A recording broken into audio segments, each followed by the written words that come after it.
I'm Pat Ballard, Chair of the Douglas County Dems. I'm delighted to have you here today. There is a lot going on in Lawrence, Kansas today, and in the rest of Douglas County as well, including the Juneteenth celebration. We are particularly eager to be here, knowing that people can leave here, walk to the corner at Massachusetts, and see the Juneteenth parade coming down from 7th to South Park. There's going to be a lot of activities. It looks great out there. The Douglas County Dems have a table, and we're eager to see you all there. We do have Lawrence County signs. I'll make another sign announcement briefly.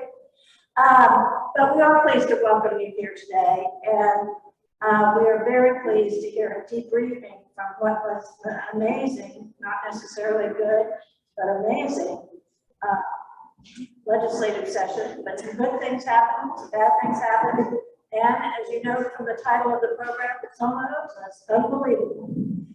Each of our legislators is going to talk briefly. I'm giving people the warning sign at 4 minutes, and they cut you off at 5 minutes. So, because we want there to be time for people to ask questions as well.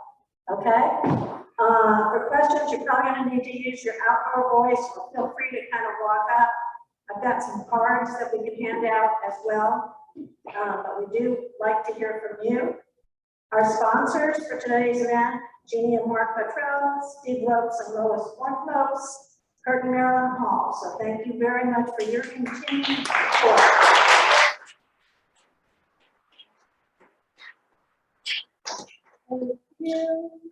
A few notes, and then we're on to the show. A special note, County Commissioner Shannon Portillo will be resigning her position as a county commissioner later this summer to move to Arizona to take a new position for her professional life. There will be a convention convened by the Douglas County Dems in August for the purpose of selecting a new commissioner for District 3. The exact date on that isn't set yet, but in consultation with the county clerk, Jamie Shue, the Dems, and Shannon Portillo, we're all on the same page of getting it done and getting it done appropriately. If you have questions or you're interested in the position, please feel free to contact me at any time. I do want to take a minute to recognize our elected officials in the audience today. I know that I saw Patrick Kelly.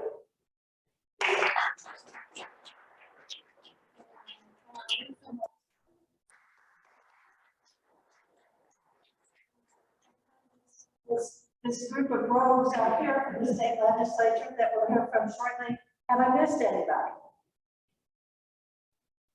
Okay, do I have any candidates? Okay, all right. Then it's now all about the August election. We are eagerly seeking people to help canvass. We also have postcards for people to send, but we need volunteers for canvassing every Saturday and Sunday and need people to help. We have expanded our office hours and continue to do so, but we're open every day of the week, at least some hours, and pretty excited about that.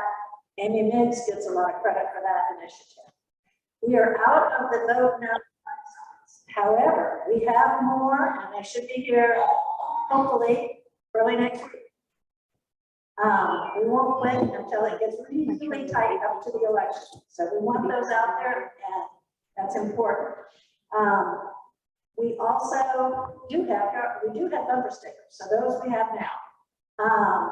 And at that note, I am going to say that all of this is a little bit of money. So David Berkowitz is going to talk briefly about our help, and at that point, it's on the show.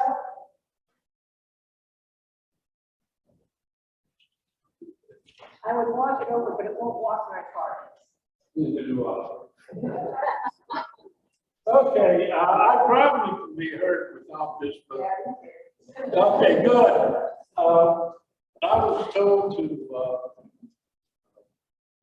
not to take too much time, so I'll just do a brief joke. There's a rabbi in town, and of course, Jews have a ceremony, circumcision called bris. And at his son's, first son's rest, he said the reason he didn't do it is everybody would tell him, Rabbi, cut it short.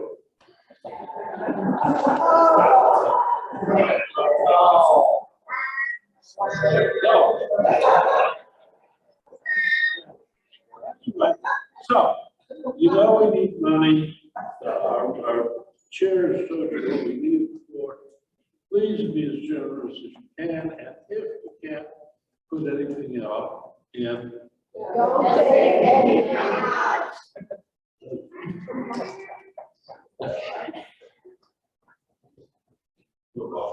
I just want to say there's still plenty of seats. Okay, and while David works the room here, I also want to mention an upcoming event, two upcoming events for July.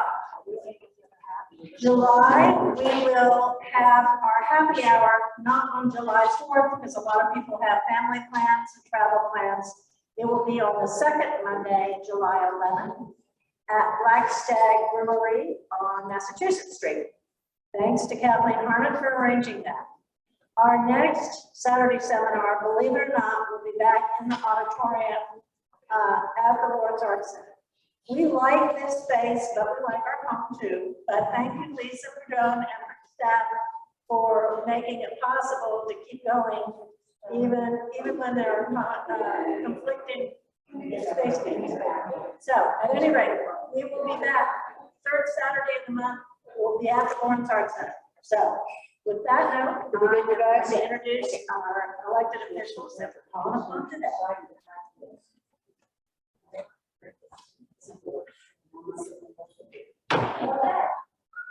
We have with us, and I think almost all of you know who these people are, Senator Holland, Senator Marci.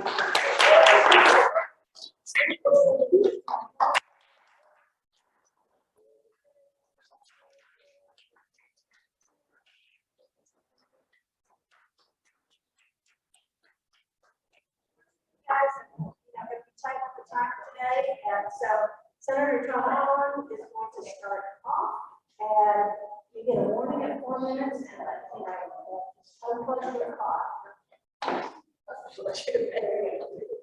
Good morning, Douglas County Democrats. Thanks so much for being here today. I'm Senator Tom Holland. I represent the 3rd District portions, pretty much the southern part of the county, Baldwin, Eudora, Northeast Lawrence, and pretty much the western rural part of Leavenworth County, everything to the west of cities of Leavenworth and Lansing.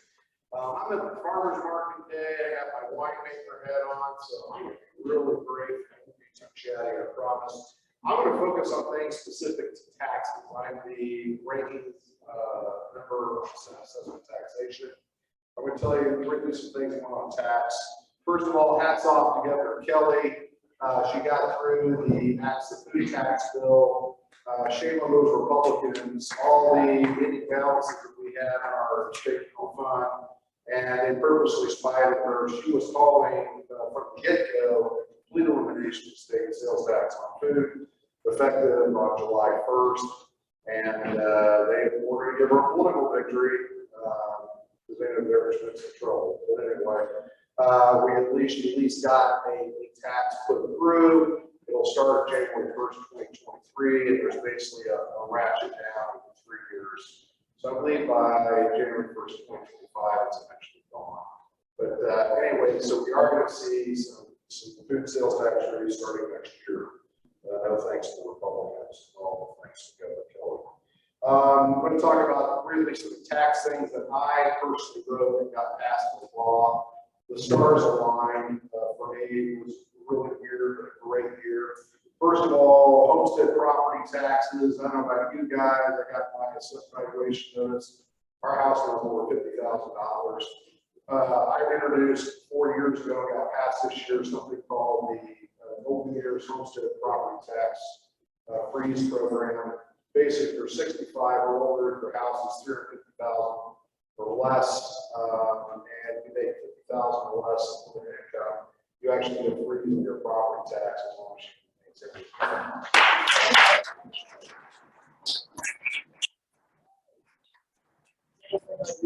You all remember 2019, we had the F4 tornado north of Glenwood. I introduced basically provision to basically any property destroyed from a disaster declared by the governor. It gives the counties the permission, it's not mandated, they can actually abate their property taxes.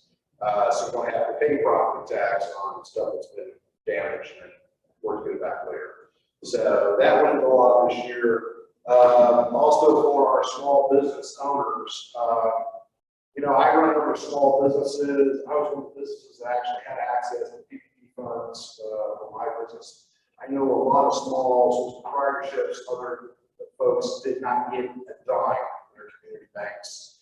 And so I, along with basically a Republican bill called COVID-19 Retail Storefront Property Tax Relief.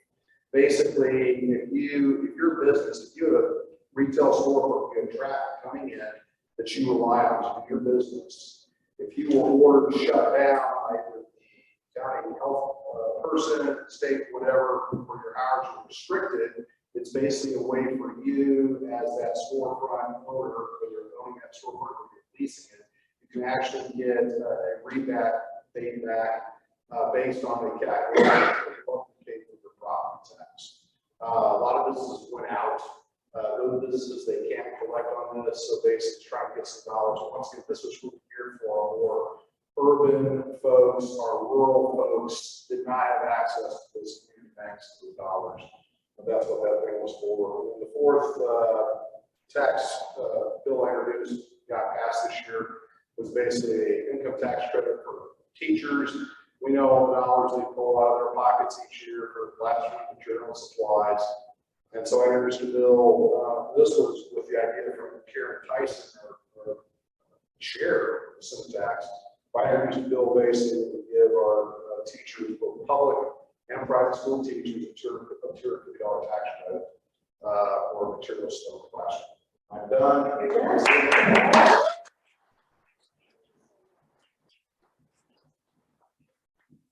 He says he's done, but he also deserves credit for being a bulldog on the mandatory reporting, and I expect to see that back. So we'll talk about it.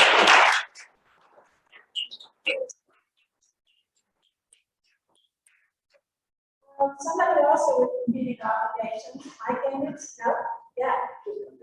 You want to just go down? Okay, in that case, Marci volunteered to go last, but she was just giving good support. I'll let her continue, we'll just set her microphone down as we go. Thanks very much for coming. I'm sure you heard over the session what was happening. I had trouble fitting everything into my bi-weekly newsletter, so I'm just going to hit some highlights and then hope others fill in. But there was good news because there was a healthy budget. So the legislature paid off debt, established a reserve fund, got a 5% increase for most state employees. I'm glad that we paid back the loans from papers. We did not need to add the extra $1 billion. That would have been better used this year to just immediately start a reduction of the sales tax on food. Did get the funding for the 988 suicide prevention and mental health crisis hotline. We avoided the worst of the proposals for changes to election laws. The idea that there only be one drop box for every 30,000 residents, and that the boxes could only be used during the election office operating hours. Those were bizarre. We are going to have that expensive requirement for watermarked ballots, but I got an amendment on the affidavits that the Secretary of State's office and Jamie Shu agreed is actually workable rather than what they had proposed. The governor made good use of her veto power. So we are going to continue to be able to deal with some infectious diseases like tuberculosis and avian flu. Local governments will be able to regulate when time-use plastics. I was a bit surprised she didn't veto the bill allowing for autonomous vehicles. But the good news is we're not faced with a constitutional amendment changing how our Supreme Court justices are appointed.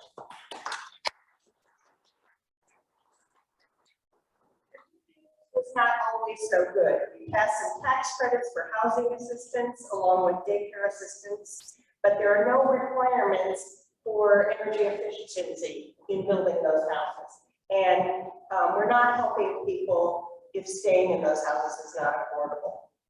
The Senate removed language from changes to the Uniform Controlled Substances Act that would have made it clear that fentanyl testing strips were not to be considered paraphernalia. So one way to fight that, an easy way to deal with it, didn't get done. The Senate Utilities Committee did not let any of the unreasonable proposals that would not only limit development, but could have shut down existing solar and wind projects. But we did also not put any future controls on the very annoying red lights that could have improved the situation for the neighbors. The bad got ugly. Not only did we not get Medicaid expansion, but House Bill 2387 delays the procurement process for the next round of care providers. A good deal of education policy was tied to the education budget. Food assistance for 18 to 49-year-old able-bodied adults, available for only 3 months during a 3-year period, will now be tied to employment and training. The training will be expensive. You have to hire a lot more people. We know it's hard to get employees. And if you are taking on work because you're dealing with a parent who has an illness or a broken leg, do you really need training? We will have 2 more constitutional amendments on the ballot in November. The Senate did not adopt my amendment to change the wording on the explanation on the ballot regarding legislative oversight of rules and regulations. So as soon as we get done with the vote no in August, I'm going to have 1 more vote no for you in November. And the unfortunate thing was so much was done through conference committee reports that there was not a chance for some really possible and good improvements to the bills that were passed. Okay, very good.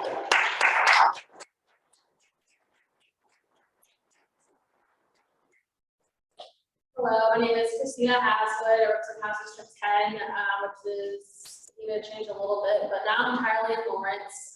Once we get the new representatives elected, so very sad to lose my rural area, my Baldwin City, my Eudora, my Roswell folks, but would still be happy to help in any way. The good, I would say, the food sales tax, it wasn't perfect. It wasn't a full elimination, and it's going to take years, but that was one of the big things that I was really looking forward to, and we got something. 90-day too was really exciting with the mental health aspect, and I serve on the Health and Human Services Committee, and just watching the infrastructure, watching, we're going to charge 20 cents versus 50 cents down to 25 cents was really an interesting way to learn through the legislature. Again, this is my first term, and I did a lot of learning, a lot of growing, and just seeing something so big, 90-day, especially with the headquarters here in Lawrence, come into what it is, and to help the population, especially the young people population that we have here. One of the things that people don't give us enough credit for in Kansas is how much we have stopped bad bills from going. One of them was the anti-trans sports girl bills, and we ended up,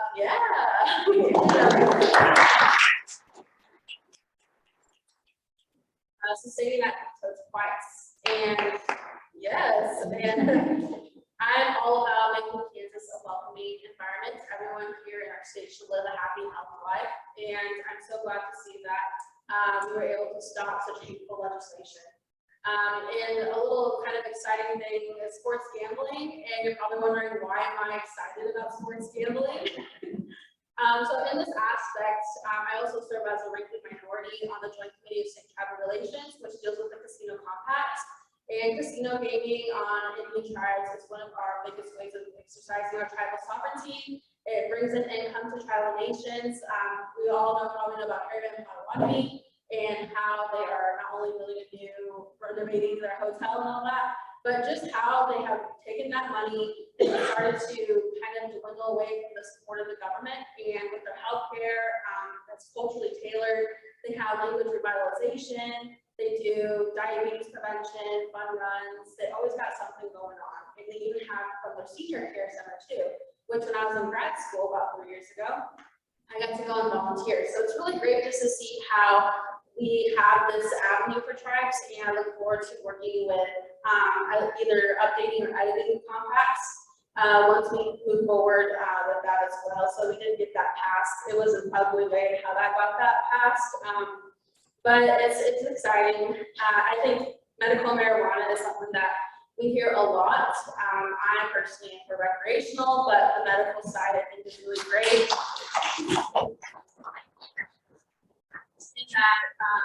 We did get it passed on the House side, but also it did not go through the Senate side. But I did hear yesterday that they are going to do an interim committee on it, which is very promising to me. And there's actually a lot of bipartisan support. So I hope that bipartisan support is loudly heard this summer, so we can finally get that thing passed. And then just for me, I focus a lot on Native American bills. I passed, co-sponsored with Representative Dr. Kozak, the Missing for Indigenous Peoples Bill, which is an epidemic in the Indigenous community involving around, thank you, violence, homicide, human trafficking that's a disproportionate rate for Indigenous folks. We did get that first steps passed, and we are currently working on the curriculum. It's already in curriculum, and it's really cool. I got to click through it and give my edits. It was really, really impressed and pleased to see that this curriculum kind of go into place, and also how we can build on it. And another bipartisan bill, I'm part of the Futures Caucus in the legislature, which is all of us under the age of 40. And we worked bipartisanly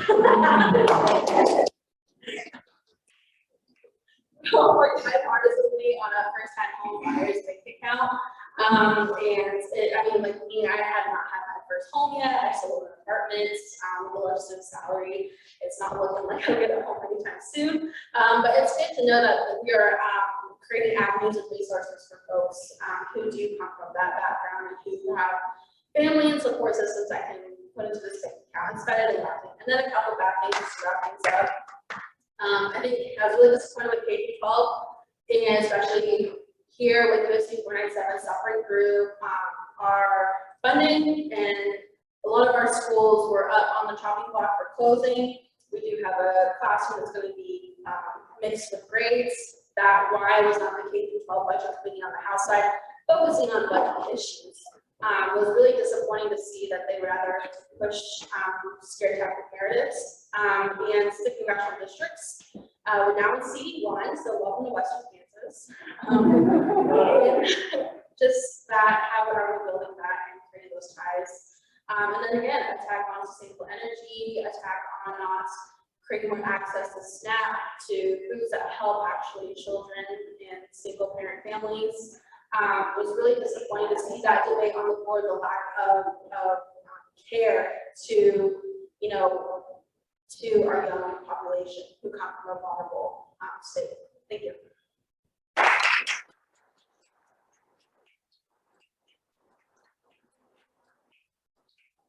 Good morning, thank you for being here. I represent the 44th district. And I would just start by saying, and you know, I served on the redistricting committee.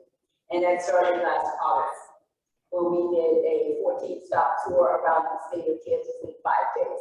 And our last stop was in Lawrence, Kansas. That was our 14th stop. That is the only time Lawrence was ever mentioned. I say that because how we got to the first, I'm not sure. Because nowhere did we go that anyone even mentioned Lawrence, other than once in a while, the Blue Book. So when we go to looking at all of that, that was, you know, I'm glad I served on it, really. It really was good. There was 17-member committee, 5 Democrats, and actually the Republicans sort of set the 4 guidelines, and they violated all 4, you know, in terms of how we, you know, connectedness, what we have in common, all those kinds of things, and none of that happened. And the thing you have to remember, our community is really close to Kansas City and Wichita. So in many ways you would look at it. So we will be the largest district of 95,000 in that area. And yet, you know, the courts upheld it. So, you know, what can I say about that? So when we look at a variety of things that we did.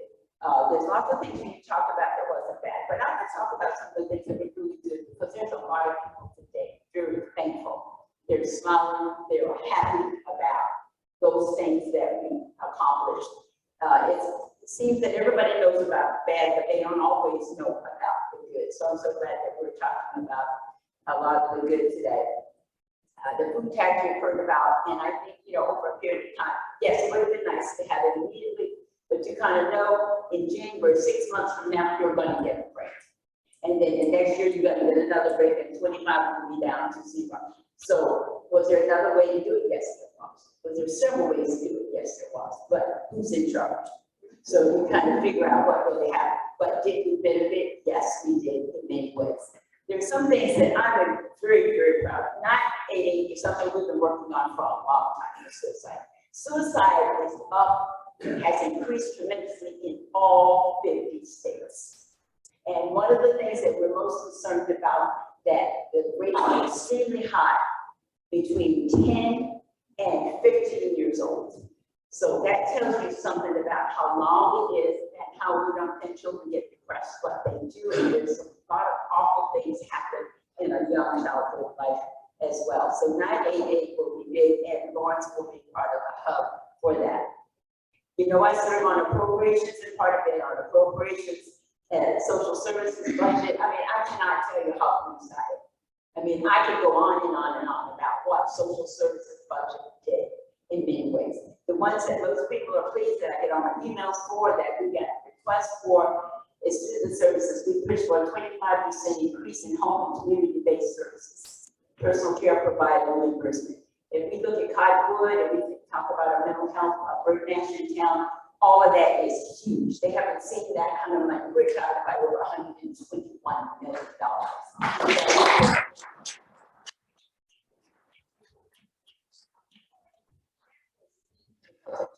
Of what we have to do and how difficult that work is. And those people have been dedicated, and now they'll get a little bit of break, okay? They'll get their 5% increase as well, but that's a big deal. Social services budget, again, we provided $26 billion for the nursing facility daily Medicaid rate.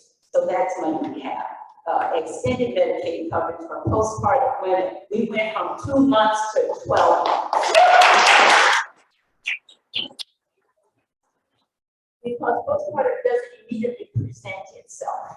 It can go on, and that has a lot to do with what the woman is caring about, what the rest of the family is caring about, and how they're able to care for their children. And it was not a hard sell, but there were a few people thought that maybe this was a little bit socialist, and that they didn't really need it. And I thought to myself, maybe you didn't have that problem when you were pregnant and you had your baby, but there's a lot of people that do. They deny it, they don't deal with it, they don't even understand what's really happening to them, because pregnancy is really just have a baby one about your business. But when you think about it, if you look in the medical journals, being pregnant is one of the most dangerous things a woman can actually do. And we take it as a matter of fact because people have babies, and then of course there's people that cannot have. But it's very dangerous because your whole body is into this. And so that's one that I think we really should be pleased with in terms of 12 months. And doing that, I offered an amendment to the Kansas Board of Regents because we haven't seen big money, and I'll call big money, being able to support yourself in a long time. So we had an amendment with $47.5 million that was an enhancement to the Board of Regents. And they played with that amount. They would take 25 out, and you have to make up 20, or they took 20 out, and finally the conference committee got 25 million in. Well, part of that was the university had to sign a clause that said they would not raise tuition. Well, as a result, so then they decided they were going to take the 20 million from them, but they still wanted them to say we won't raise tuition. Well, I offered an amendment for the 20 to put the 20 million back in, and it didn't pass. And at the last minute, before we closed down with this bill, I offered an amendment, and I got help from 3 of the most conservative Republicans in appropriations, because I made a case that You cannot expect them to say not raise tuition and not give them the money. And this enhancement request gave you more flexibility on how you can do it. And at the last minute, we passed it.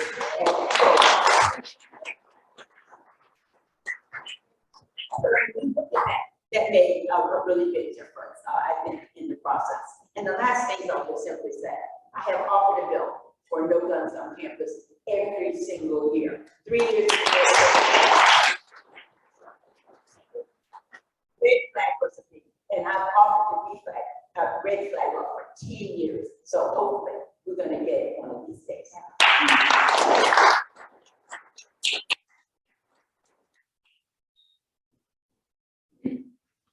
Well, good morning, everyone. Thank you, Representative. I had told Pat earlier that, as many of you know, I own a little business down the street. And sometimes, every once in a while, it's kind of hard to run your business and be in a better job at the same time, especially if you have sickness going around. So I said, you know, I've got a couple of people off today. I probably ought to speak early, but, you know, I said, you know, I'm kind of enjoying my break a little bit. It's a proud day to be a Democrat in Douglas County.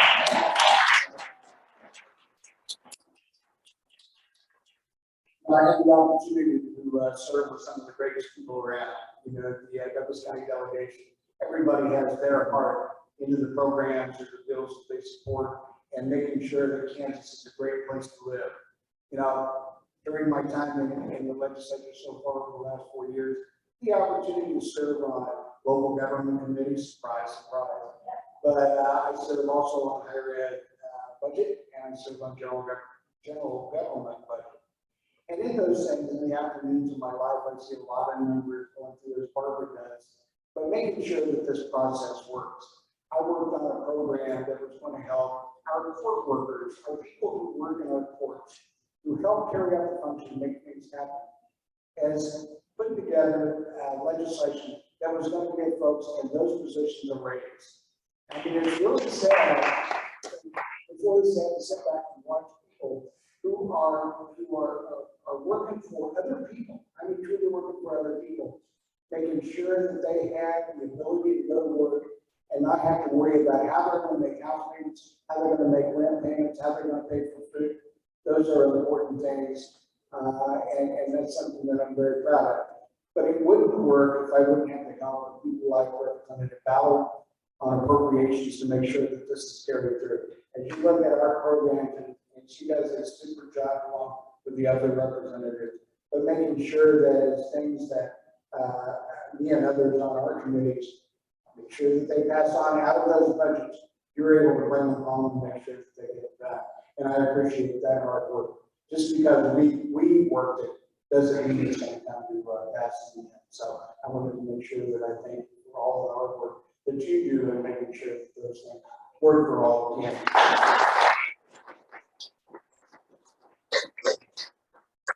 It was great being able, as the senator said, to be able to have money to be able to do some things this year. But you know, the sad part is not being able to bring the entire elimination of sales tax home. You know, the leadership of the government was wonderful this year. That sales tax should have gone, it should have been totally eliminated.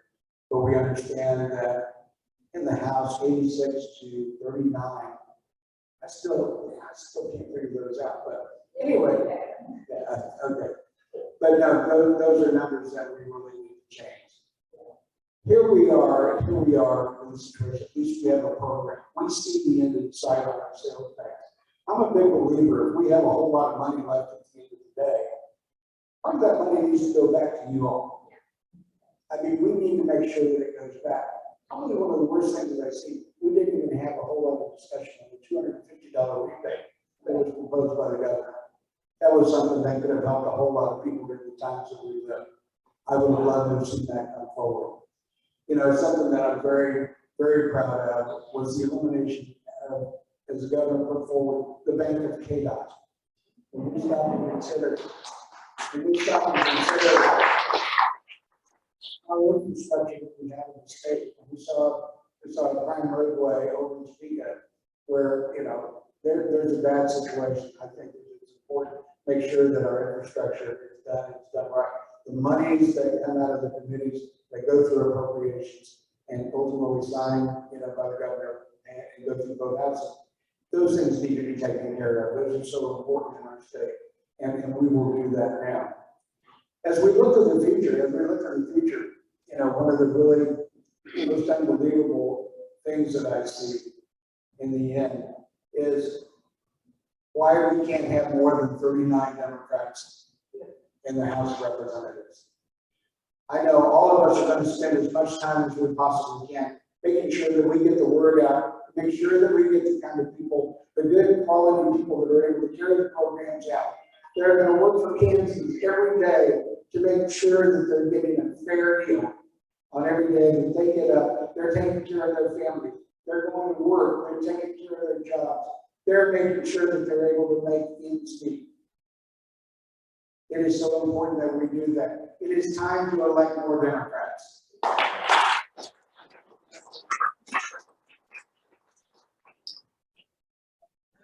Good morning. It's good to see everybody here in person. Happy 18th.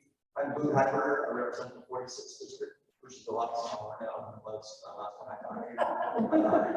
Because the cops have come in the past few years, but that's what we live. So my district is about 600 to 700 people. 2 days we're having smaller. I lost Crawford neighborhood, some Haswood, part of Creek. But unfortunately, most of those folks are going to represent Haswood district, so they'll be in here. Well, I said my newsletter, it was the best times, the worst times this year.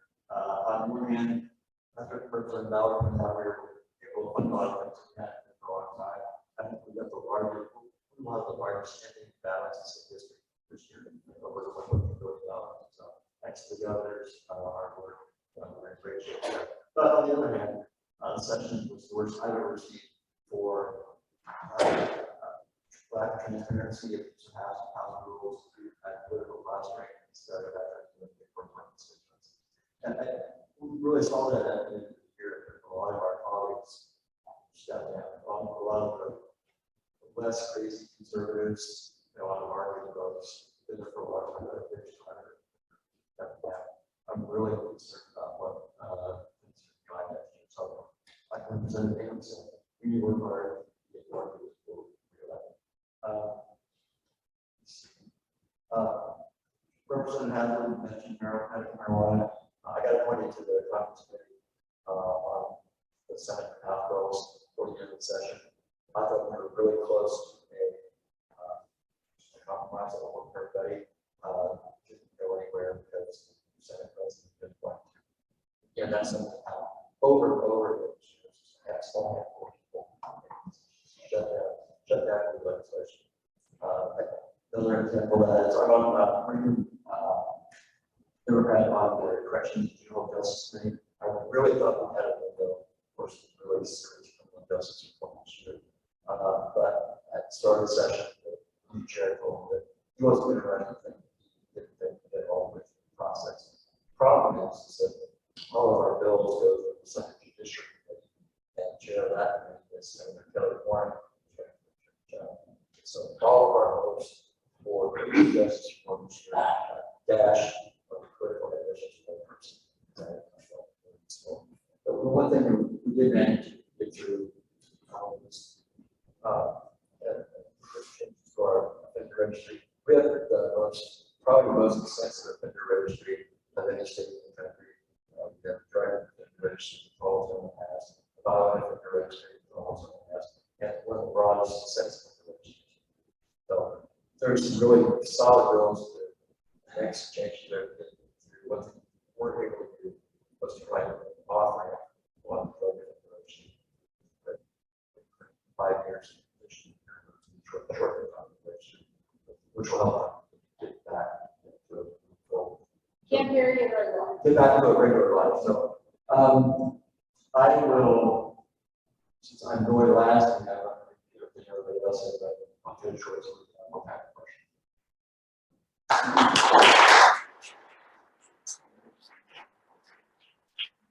Questions it is, I do have some cards, if anybody would rather write down your question, we can get it to people, that are a pretty small group. So, does anybody need a card? Okay, does anybody have a question? So if we're the 95,000 in the new district, do we have any influence, or is that other Western Kansas is way bigger than that? You know, I will just address that, and that, I think that's part of the deal.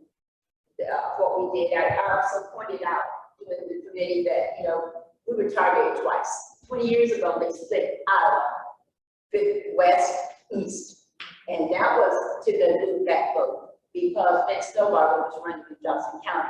Again, we're about the street state, it's Johnson County, so we're going back again, but a different way. So we moved 95,000, it's right under 95,000 there.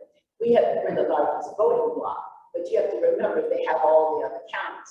They moved out Anderson, Miami, and Jefferson, one of the other three. That's in Johnson County, but it leaves a lot more there, so they have more numbers. However, the way I understand it, we may have a candidate running. Yes, In that respect. So that means that at least it's not deterrent. We stand a much better chance now, if we're gonna be in one, if we can say something positive about it, of getting a viable candidate. Because we have bigger numbers and they would feel a little more confident about it. District population is about 750,000, so 95,000 is probably not. I had a question. We were talking about medical marijuana coming up this summer, and are there ways, I mean, there's a lot of support for that in Douglas County, obviously. Is there any way we can impact or influence or encourage advancement of a medical marijuana bill? We know you folks are gonna help us. We're pretty sure. But is there any way that we can exert influence, or is it simply sort of like, Douglas County? I always struggle with that. Once again, there was a conference committee on this between the House and the Senate, but the Senate bill didn't have anything to do with medical marijuana. The Senate bill was just a bill that the House put their bill into at the end of the session the year before. So we have not even been able in the Senate to have a responsible discussion. And it is going to be hard to get people to agree if they haven't even heard that discussion on the bill. So I'm excited that there's going to be an interim committee, and we can see who's on that. Has that been appointed yet? No. So, you know, it'd be good to get out just supportive messages to those people and say, we're happy that you're doing this. We'd love to give testimony. Let us know what we can do to help. Okay, that's constructive. Thank you. Well, and House leadership is on board with you got a solid majority of the House. The problem is the Senate, President Highberger said it was a happen. So, unless shifting the Senate leadership I don't know how. The other thing I would say, that these committees were just proposed on Thursday for LCC. So it only happened to the interim leadership that we have. We have more interims that will be named later on. And for a while, because we didn't have a lot of money, we had fewer interims, and then they cut the time 50%. So now that we have money, which is proof we have always had the money this year, we'll have more interims to deal with that. So, but in terms of, no, to answer your question, I think very bluntly, no. Because it comes down to who they appoint as chair and what kind of orders that individual gets in terms of who they hear, what they will allow to proceed, or is this going to be all show and no go? I will caution that on the House side for medical, they took out smokable. So just for context, if you're going to contact legislators, that's where the mindset is. And just be mindful of your audience.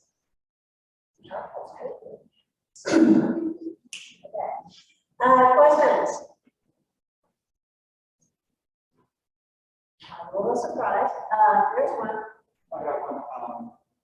I was just wondering about the steps, what could be happening to Medicaid expansion in Kansas? If we continue to talk about, and maybe put in front of people, answer to that question is yes. It was actually brought up 5 different times. Okay, in terms of that, I was keeping tabs just to be able to say how long we brought it up. And what I sent a newsletter out last week. I sent over 4,000 copies out. But it was on the 12th year anniversary of the Affordable Care Act. The Kansas House brought down a budget amendment to expand Medicaid. 49 legislators voted to expand it. Now remember, we need 63 in order to get it in the House, and 11 Republicans were there. But I think we slowly are getting to it. If they were given permission, you know, we could get very close. But there's a resistance. For what reason? Probably the question we should be asking people when they're running for office is, will you represent us, or are you going to wait for permission from leadership? So I think we have to tell people, because if people had been representing their constituents, the sales tax on food would have been removed July 1st. So I think that real concern I have right now in the Senate was it has gotten so much more political, and the idea that we cannot give the governor a win. And I think that was the sales tax on food, but I think that was also Medicaid expansion. So this is the first year that there was no argument that this would cost the state money, because the federal government has changed the rules. We would actually be $663,670 million to the good if we had passed that. And that's enough for a year of taking the sales tax off food. So are we nuts? Yes. You're not, that's the public. You're not, that's the public. Just as a group, we have to use we because we all. We may not like it, but we are polite. Questions? I realize I'm a dinosaur. I'm about to ask a question that proves it. Is there any discussion on a statewide level about campaign finance reform? None. It's all politics are local, so I have to ask about the statewide contest also.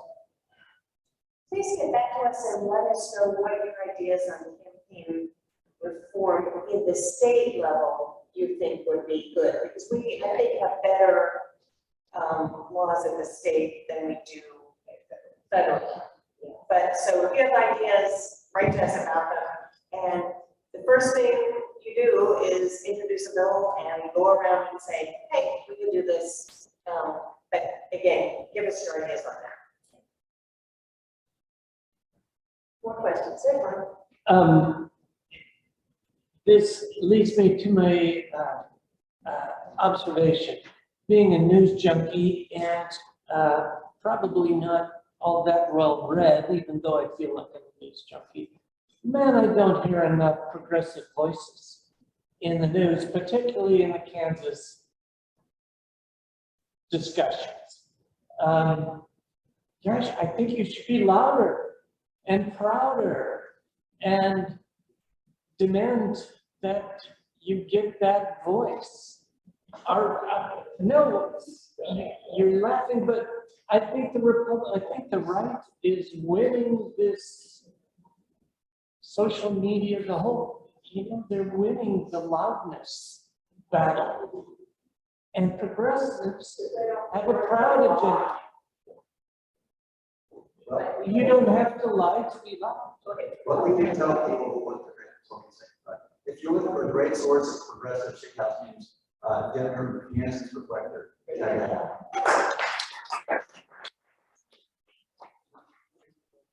On the daily MLS, really great source for shake house. And we've introduced like 15 eligible ways, some of us younger folks that are for us legislation. I wrote Kansas's first recreational cannabis bill. But it's kind of this balance that I'm learning, because not only are we the minority and we have bills that we're working on, we want to make sure that we don't want to, I guess, hinder the work that we're doing. So it's a delicate balance that we don't have the privilege that maybe a more conservative Republican can just go about and get DUIs and, you know, come to work the next day. So it's definitely a balance that we're learning too. And, you know, we're really frustrated too, being the minority. Like, there are some rallies that happen, but it's like, how do we get people to these things? How do we tell about transparency? I know a lot of my Native American stuff and the microaggressions and racism we faced twice this past legislative session got media attention, national media attention. But, you know, I think I agree, we can do better. One last question. But let me just comment. I just want to comment on that. We live stream all of our sessions. Have you ever watched a live stream session? Okay, number one, that's what you should start doing. Okay, because people get to see what really happens when we're in a committee of the whole and we're discussing bills. The other thing is, we used to have a larger staff that covered what we do for the lowest in the world. We don't really have that anymore, and they made it a priority. Scott Rothschild, I will just mention, because he did thorough coverage. Now he's with this school board association. So you don't get to see it right. Kansas City Star does more about what we do in Lawrence than what Lawrence is covering in many ways. But if you would do that, and the other thing I will simply say, and this is not being defensive, but when we talked about parental rights, we were all over that mic. When we talked about trans, we were all over that mic. When we talk about any of those areas that you're supposed to, we almost have to limit the people going down to talk about it. So we allow, but if you can't read it in the paper, and if you don't watch it when we're streaming, you have no way of really knowing. You ask the Republicans what our stance is, they all know. So,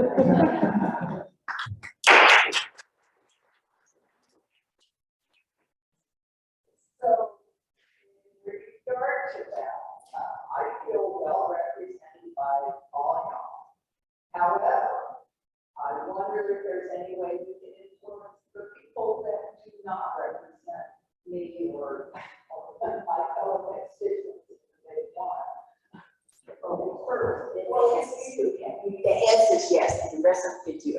I tell people, send the email, send the letter. You'll say, well, it won't make any difference. They think the way they think. Okay, I think the way I think too, but they can't say they didn't hear from you.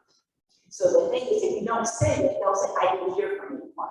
But if they get it, whether they read it or act on it, it came to them.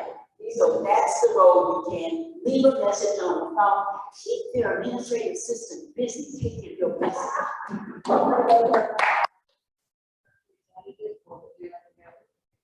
So here's the thing, when you're talking with them, also remember to do that during the committee process when the bill is first being heard, and especially at those times when one of us is not on the committee. Because at that time, you're on a committee, and I'm on the ag committee, I'm listening to everybody across Kansas because they may not have a person on that committee. And it's during the committee process that you're going to actually get most of the amendments made. So be sure, and if there's something you're interested in, send those committee members that message. I agree.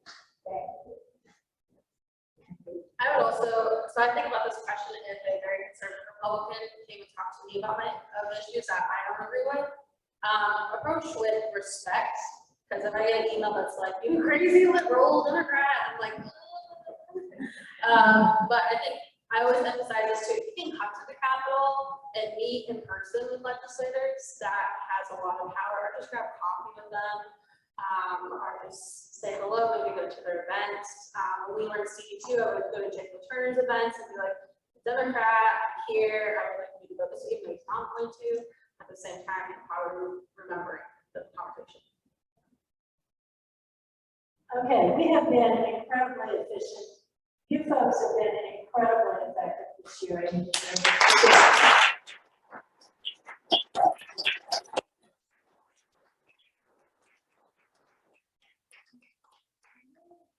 Did before we go, two key things that play into how we have an impact. We do have a new legislative district, I believe it's 117.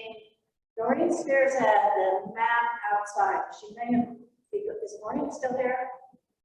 She has the map out there, but the 117 is a new district, so it has no incumbent. There are 2 Republicans running and 1 Democrat running. Her name is Courtney Tripp. She will be in Lawrence and we want, and Eudora, and she doesn't have Baldwin City, but she's got area around that and a chunk of Lawrence. So she's somebody that we have a chance to help, and we'll be hearing more from her this summer. Number 1, and number 2, and this is something we say all the time, but our 95,000 votes are only 95. We need to make sure for statewide elections and for our new home CD1 that every vote gets turned out. We bring out every vote, and that's the one thing that I think we uniquely have in Douglas County. That there's a privilege of being in Douglas County is that you have you get the opportunity to live here. The responsibility you have is to make sure you vote. Laura Kelly and a whole lot of good candidates statewide in New So let's do it. Thank you all. As you told me, there's duty going on, and I'm not singing this song, but I would like to just repeat some of the words so that we, as the Democratic Party, did something in terms of Juneteenth. I can see it, I do something. Look at it, it's lift every voice. It's actually my next thing, basically. It says, lift every voice and sing till earth and heaven ring. Ring with the harmonies of liberty. Let our rejoicing rise high as the listening skies. Let it resound loud as the rolling sea. Sing a song full of the faith that the dark past has taught us. Sing a song full of the hope that the present has brought us. Facing the rising sun of our new day begun. Let us now jump till victory is won. Thank you.